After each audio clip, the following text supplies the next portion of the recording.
بسم اللہ الرحمن الرحیم۔ زمانے کی گردش میں ایسے واقعات بھی رونما ہوتے ہیں جو انسانی عقل کو دنگ کر دیتے ہیں، جنہیں سن کر ایمان تازہ ہو جاتا ہے اور گناہ سے نفرت پیدا ہو جاتی ہے۔ ایسا ایک واقعہ ایک دور دراز کے گاؤں میں پیش آیا جس نے پوری بستی کو لرزا دیا اور صدیوں تک ایک عبرتناک داستان کے طور پر یاد رکھا گیا۔ یہ کہانی ایسے عورت کی ہے جو تمام دنیا کی اخلاقی اور مذہبی حدود کو پار کر چکی تھی، جس کا نام زینت تھا۔ زینت ایک ایسے گھرانے میں پیدا ہوئی جہاں غربت نے ڈیرے ڈال رکھے تھے۔ اس کے بچپن میں ہی اس کے والدین کا سایہ سر سے اٹھ گیا تھا۔ وہ اپنے ننھیال میں پلنے لگی۔ ننھیال بھی خود زیادہ خوشحال نہ تھا، روزی روٹی بمشکل پوری ہوتی تھی۔ زینت بچپن ہی سے تندخو اور خود غرض تھی، اسے کسی کی پرواہ نہ تھی، بس اپنی ذات اور اپنی ضروریات اس کی ترجیح تھی۔ بڑھتی عمر کے ساتھ اس کی یہ خود غرضی ہوس میں بدلتی چلی گئی۔ وہ ہر اس چیز کی خواہش کرتی جو اس کے پاس نہ تھی۔ اس نے بہت جلد یہ سبق سیکھ لیا تھا کہ دنیا میں عزت اور سہولت صرف پیسے والوں کے لیے ہے۔ اس کے دل میں پیسے کی ہوس اس قدر بڑھ گئی کہ وہ حلال و حرام کی تمیز بھول گئی۔ شروع میں زینت چھوٹے موٹے چوری کر کے کاموں میں ملوث ہوئی، کبھی کسی ہمسائے کے گھر سے کوئی چیز چرا لیتی، کبھی بازار سے، لیکن اس کی لالچ بڑھتی چلی گئی اور اس نے مزید سنگین راستے اختیار کرنے شروع کر دیے۔ وہ چوری کے ذریعے اپنی بھوک مٹاتی، اپنے جسم کو ڈھانپتی اور چند لمحوں کی خوشی خریدتی۔ اس کی زندگی کا واحد مقصد صرف اور صرف مال و دولت کا حصول بن چکا تھا۔ ایک دن بھوک اور پیسوں کی شدید تنگی نے اسے ایک ایسے راستے پر ڈال دیا جس کا تصور بھی ایک عام انسان کے لیے محال ہے۔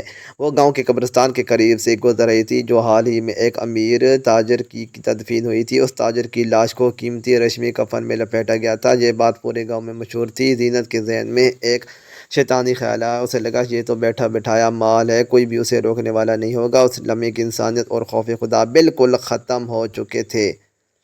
رات کی تاریکی میں جب پورا گاؤں نیند کی آغوش میں تھا، زینت چپکے سے قبرستان پہنچی۔ اس کے ہاتھ میں ایک بیلچہ تھا اور دل میں لالچ کا طوفان۔ اس سے پہلے ہچکچاہٹ محسوس ہوئی، لیکن بوجھ اور ہوس نے اس کی ضمیر کو دبا دیا۔ اس نے قبر کھودنے شروع کی، مٹی ہٹاتی، اس کی سانسیں اکھڑنے لگیں، لیکن اس نے اپنی نظر جمائے رکھی اور کفن تک پہنچ گئی۔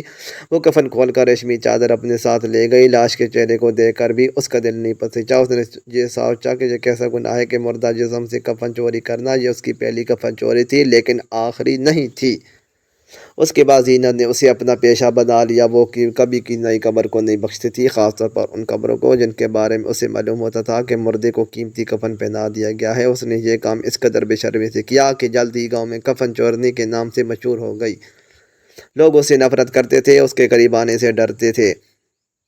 علماء اور بزرگوں نے اسے بہت سمجھایا، ڈرایا، اللہ کے عذاب سے خبردار کیا، لیکن اس پر کسی بات کا اثر نہ ہوا۔ وہ ہنستی اور کہتی، جب تک میں زندہ ہوں مجھے پیسوں کی ضرورت ہے اور یہ مردے میرے کس کام کے۔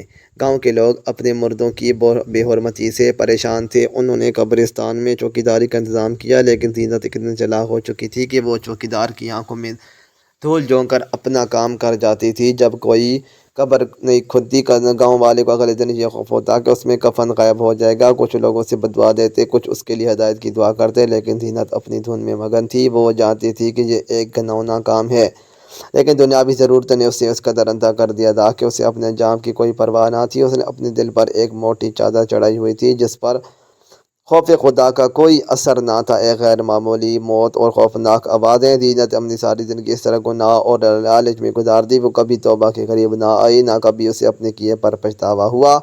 اس کی بڑھاپے میں وہ بیمار پڑی اور بیماری نے اسے اس قدر نڈھال کر دیا کہ وہ بستر سے لگ گئی۔ اس کے باوجود کوئی اولاد نہ تھی، نہ کوئی رشتہ دار اس کے قریب آتا تھا، کیونکہ وہ اپنی اس بدنامی کی وجہ سے سب سے کٹ چکی تھی۔ اس کی آخری سانسیں مشکل سے نکل رہی تھیں اور اس کے لبوں پر توبہ کا ایک لفظ بھی نہ آیا۔ آخر کار ایک رات زینت مر گئی۔ گاؤں میں اس کی موت کی خبر جنگل میں ایک آگ کی طرح پھیل گئی۔ لوگوں نے سکھ کا سانس لیا کہ چلو اس بلا سے چھٹکارا ملے گا، لیکن اس کی موت بھی عام لوگوں جیسی نہ تھی۔ کوئی اس کے جنازے میں شامل ہونے کے لیے تیار نہ تھا، سوائے چند مجبور غسالوں کے جو یہ کام پیسے کے عوض کرتے تھے۔ گاؤں کے چند بزرگوں نے فتویٰ دیا کہ اسے مسلمانوں کے قبرستان میں دفن کیا جائے، کیونکہ گنہگار ہونے کے باوجود وہ مسلمان تھی۔ انہیں امید تھی کہ شاید اس کی قبر پر دعا کی جائے تو اللہ اس سے معاف کر دے۔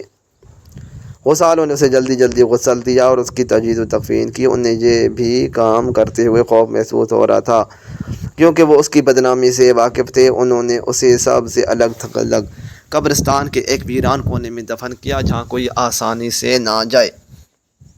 ابھی چند دن گزر رہے تھے کہ قبرستان میں ایک عجیب و غریب واقعہ پیش آیا۔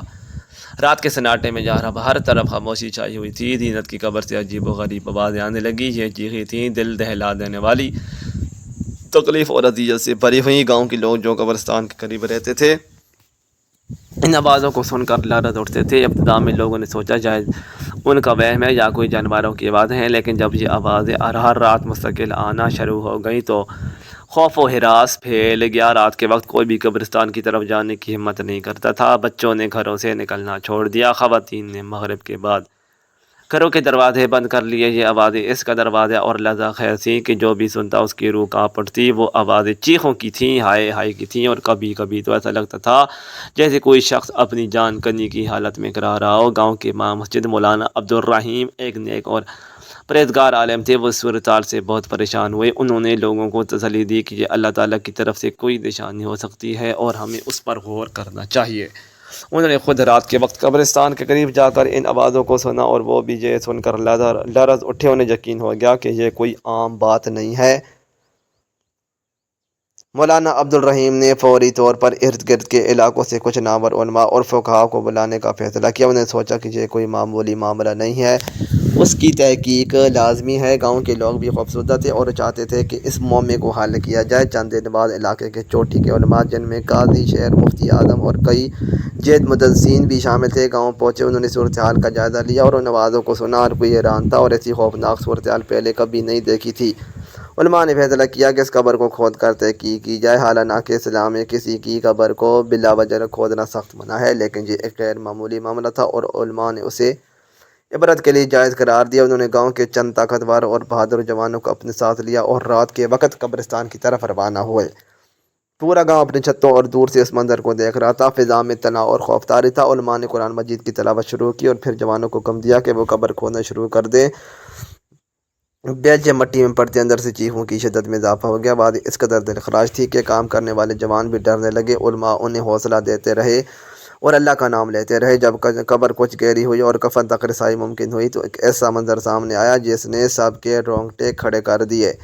قبر کے اندر زینت کی لاش کروٹ پر پڑی تھی اور اس کا کفن غائب تھا۔ اس کے جسم پر صرف چند پرانے اور بوسیدہ چتھڑے لپٹے ہوئے تھے۔ غسالوں نے جلدی میں اسے پہنا دیے تھے۔ سب سے خوفناک بات یہ تھی کہ اس کے جسم پر سانپ اور بچھو لپٹے ہوئے تھے اور وہ اسے کاٹ رہے تھے۔ اس کے چہرے پر خوف اور اذیت کے آثار نمایاں تھے، جیسے وہ زندہ ہو۔ اس کے منہ سے عجیب سی گڑگڑاہٹ اور چیخوں کی آوازیں نکل رہی تھیں جو دنیا میں سنی جانے والی چیخوں سے کہیں زیادہ خوفناک تھیں۔ علماء نے مزید غور کیا تو دیکھا قبر کی دیواریں اس قدر تنگ ہو گئی تھی کہ لاش ایک کروٹ پر مڑی ہوئی تھی۔ ایسا لگتا تھا کہ قبر اسے ہر لمحہ دبا رہی تھی۔ یہ سب کچھ دیکھ کر سب علماء اور وہاں موجود اللہ کی قدرت اور عذاب سے لرز اٹھے۔ ان کے دل دہل گئے اور آنکھوں سے آنسو جاری ہو گئے۔ قاضی شہر نے کانپتے ہوئے ہاتھوں سے یہ ایک بزرگ عالم سے پوچھا، حضور یہ کیا ماجرا ہے؟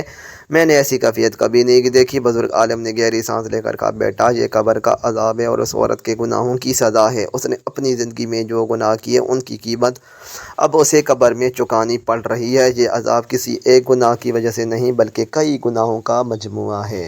پھر انہوں نے تفصیل سے بتایا کہ اس عورت کی قبر سے چیخیں آنے کی وجہ کیا ہو سکتی ہے۔ انہوں نے قرآن و حدیث کی روشنی میں قبر کے عذاب پر بات کی۔ اسلام میں مردے کی عزت و حرمت کی بہت تاکید کی گئی ہے۔ مردے کے جسم سے کفن اتارنا، اسے بے لباس کرنا ایک انتہائی گھناؤنا اور شرمناک فعل ہے۔ کفن انسان کا آخری پردہ ہوتا ہے اور اسے چوری کرنا مردے کی بے حرمتی کے مترادف ہے۔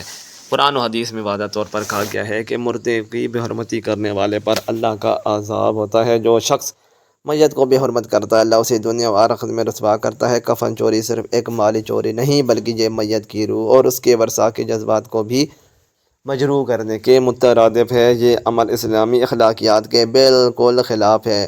اسلام مردے کو زندہ انسان کی طرح ہی احترام دینے کا حکم دیتا ہے۔ قبروں کو پامال کرنا، ان پر بیٹھنا یا انہیں نقصان پہنچانا سخت منع ہے۔ اس عورت نے نہ صرف کفن چرایا بلکہ قبروں کو کھود کر مردوں کی حرمت کو بھی پامال کیا۔ یہ ایک بہت بڑا گناہ تھا جس کی سزا اسے مل رہی تھی۔ حضرت محمد صلی اللہ علیہ وسلم نے فرمایا، تم میں سے کوئی انگارے پر بیٹھے جو اس کے لباس کو جلا کر اس کی جلدی تک پہنچ جائے، یہ اس کے لیے قبر پر بیٹھنے سے بہتر ہے۔ یہ حدیث قبر کی حرمت اور اس کی پر کسی قسم کی سختی کے لیے ہے۔ جو شخص توبہ نہیں کرتا اس کے لیے سخت عذاب ہے۔ موت کے وقت بھی اس کے لب پر توبہ کا لفظ نہیں آیا، جو اس بات کی علامت تھا کہ اس کا دل پتھر ہو چکا تھا۔ اس عورت نے نہ صرف اللہ کے احکامات یعنی حقوق اللہ کی خلاف ورزی کی بلکہ لوگوں کے حقوق یعنی حقوق العباد کی بھی دھجیاں بکھیر دیں۔ ان لوگوں نے کی چیزیں چرائیں، سب سے بڑھ کر ان مردوں کی آخری چادر بھی اتار لی جب تک حقوق العباد ادا نہ کیے جائیں۔ اللہ حقوق العباد معاف نہیں کرنا۔ علماء نے یہ بھی بتایا کہ قبر کی تنگی اور سانپ بچھو کا عذاب، یہ سب کچھ اللہ کے عذاب کی نشانیاں ہیں۔ نبی کریم صلی اللہ علیہ وآلہ وسلم نے فرمایا ہے کہ قبر یا تو جنت کے باغوں میں سے ایک باغ ہے یا جہنم کے گڑھوں میں سے ایک گڑھا ہے، اور اس عورت کی قبر جہنم کا ایک گڑھا بن چکی تھی۔ اس واقعے کے بعد پورے گاؤں میں ایک عجیب سی تبدیلی رونما ہوئی۔ لوگوں کے دلوں میں خوف خدا اور آخرت کا یقین مزید پختہ ہو گیا۔ ہر شخص نے اپنے گناہوں سے توبہ کی اور نیک اعمال میں لگ گیا۔ وہ واقعہ ہمیشہ کے لیے ایک سبق بن گیا کہ گناہ کا انجام کتنا برا ہوتا ہے، خاص طور پر وہ گناہ جو انسان کو حقوق اللہ اور حقوق العباد دونوں کی پامالی پر مجبور کر دے۔ علماء نے اس کی قبر کو دوبارہ بند کرنے کو حکم دیا اور اس پر مٹی ڈال دی گئی۔